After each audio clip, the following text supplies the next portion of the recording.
Proverbe chapitre 24.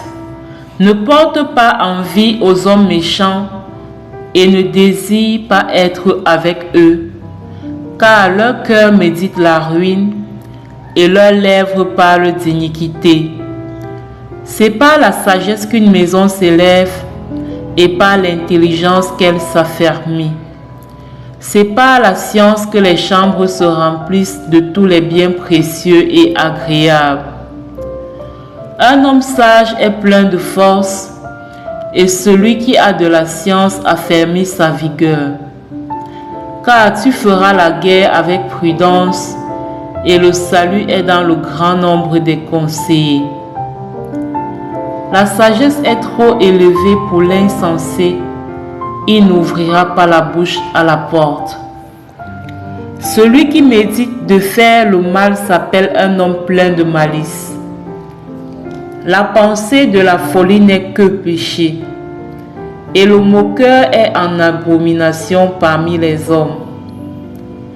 Si tu faiblis au jour de la détresse, ta force n'est que détresse.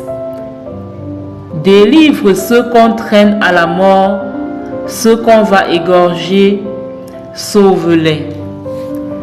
Si tu dis, « Ah, nous ne savions pas », celui qui perce les cœurs ne le voit-il pas?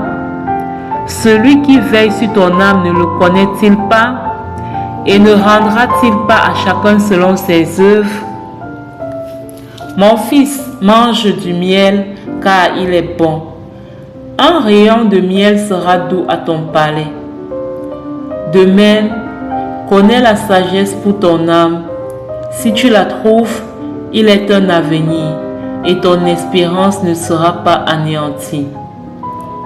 Ne tends pas méchamment des embûches à la demeure du juste, et ne dévaste pas le lieu où il repose. Car cette fois le juste tombe et il se relève, mais les méchants sont précipités dans le malheur.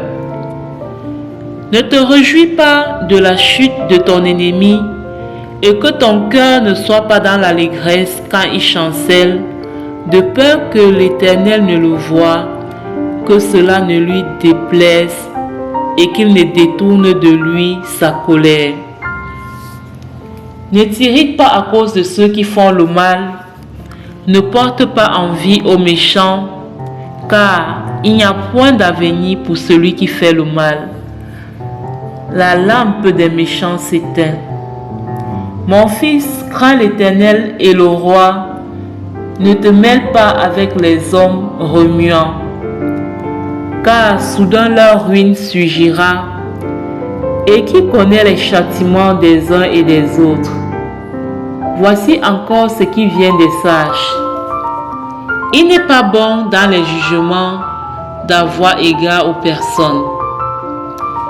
Celui qui dit aux méchants, tu es juste, les peuples le maudissent, les nations le maudissent. Mais ceux qui le châtient s'en trouvent bien, et le bonheur vient sur eux comme une bénédiction. Il baise les lèvres, celui qui répond des paroles justes.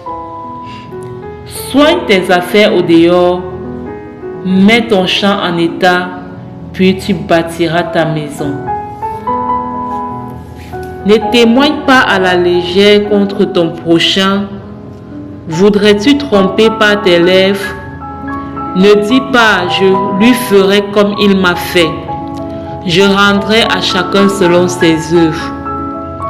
J'ai passé près du champ d'un paresseux et près de la vigne d'un homme dépourvu de sens. Et voici, les épines y croissaient partout, les ronces en couvraient la face, et le mur de pierre était écroulé. J'ai regardé attentivement, et j'ai tiré instruction de ce que j'ai vu. Un peu de sommeil, un peu d'assoupissement, un peu croiser les mains pour dormir, et la pauvreté te surprendra comme un rôdeur